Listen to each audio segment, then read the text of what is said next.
Tayyib, Assalamualaikum warahmatullahi wabarakatuh. Perkenalkan, nama saya Ulfatul Mustafidah dari Prodi Bahasa dan Sastra Arab. Pada mata kuliah kali ini, saya akan menjelaskan tentang kekhalifahan, prestasi kekhalifahan, dan juga perkembangan sosial dan politik dari kekhalifahan itu sendiri.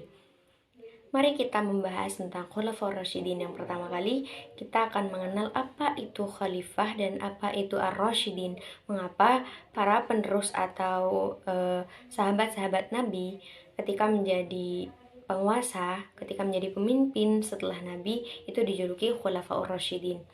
Karena khalifah itu adalah berarti pemimpin, dan ar-rasyidin adalah berarti benar. Jadi khalifah yang benar-benar bijaksana, yang benar-benar adil, ditemukan pada sahabat Nabi, yang setelah itu baru diteruskan kepada khalifah dinasti-dinasti yang selanjutnya.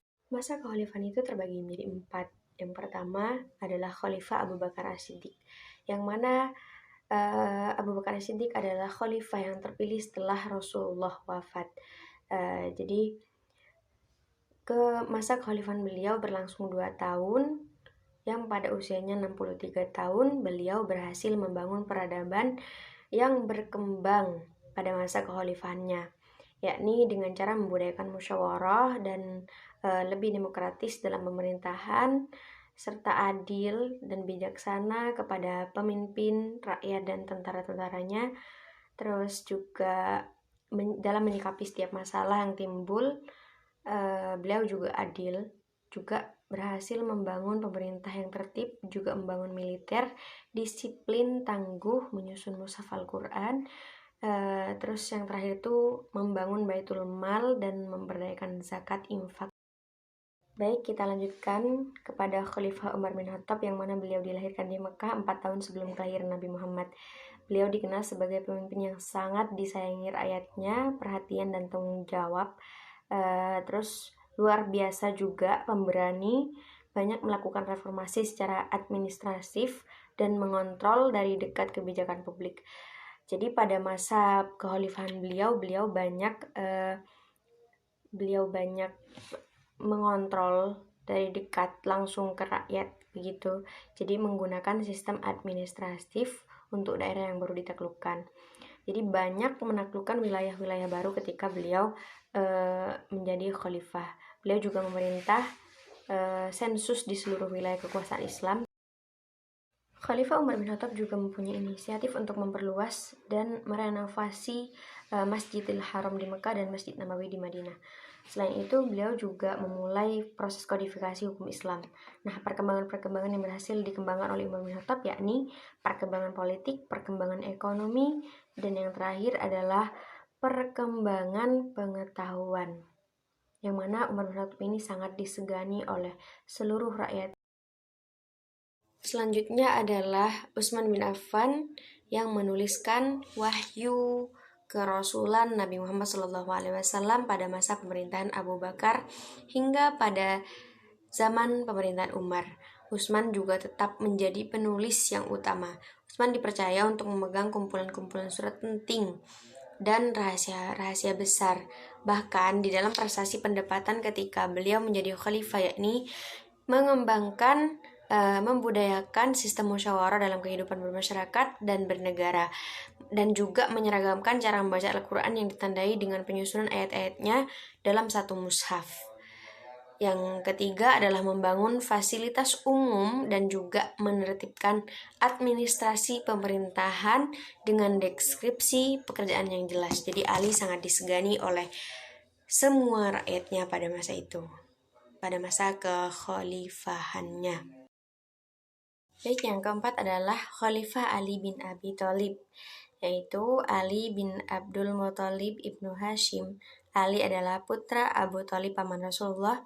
Nama ibunya adalah Fatimah. Ia dilahirkan 10 tahun sebelum Nabi Muhammad diutus oleh Allah menjadi Rasul. Khalifah Ali bin Abi Thalib merupakan anak pertama kali masuk Islam dari kalangan anak kecil. Jadi beliau menjadi khalifah karena kejujurannya, keadilannya, kebijaksanaannya, dan yang penting adalah beliau merupakan pintu ilmu dari ilmu-ilmu Rasulullah.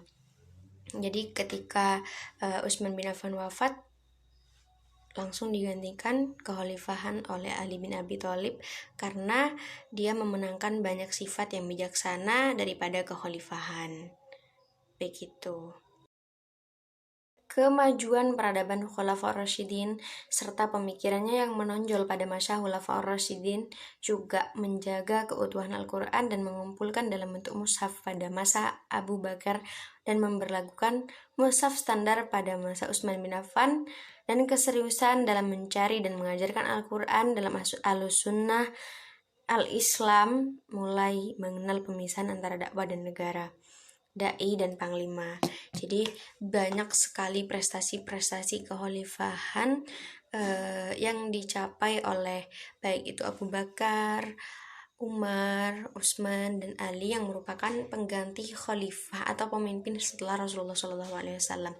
Mengapa demikian? Mengapa yang dipilih sahabat?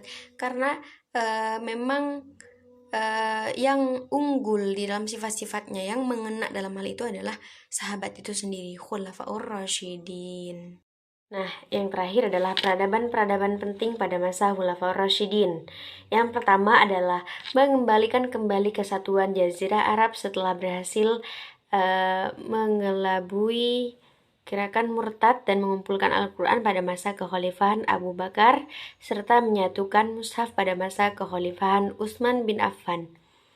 Jadi pemberian titik terhadap mushaf pada masa kekhalifahan Ali bin Abi Thalib. Nah, itu merupakan prestasi yang pertama.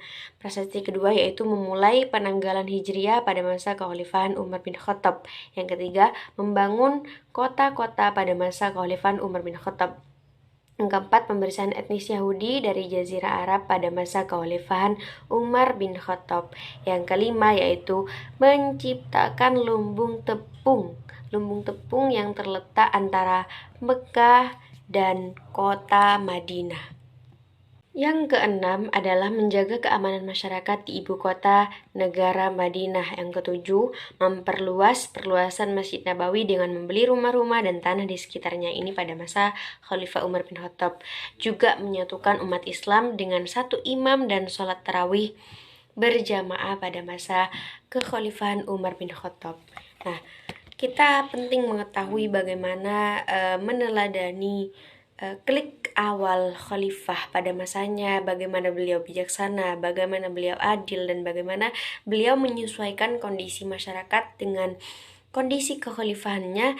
Jadi masyarakat tidak tertekan dengan apa yang diputuskan oleh khalifah, dan juga khalifah tidak merasa keberatan dengan keadaan atau lingkungan yang sedang terjadi kepada masyarakatnya. Mungkin hanya ini dari kami. Assalamualaikum warahmatullahi wabarakatuh. Sekian dan terima kasih.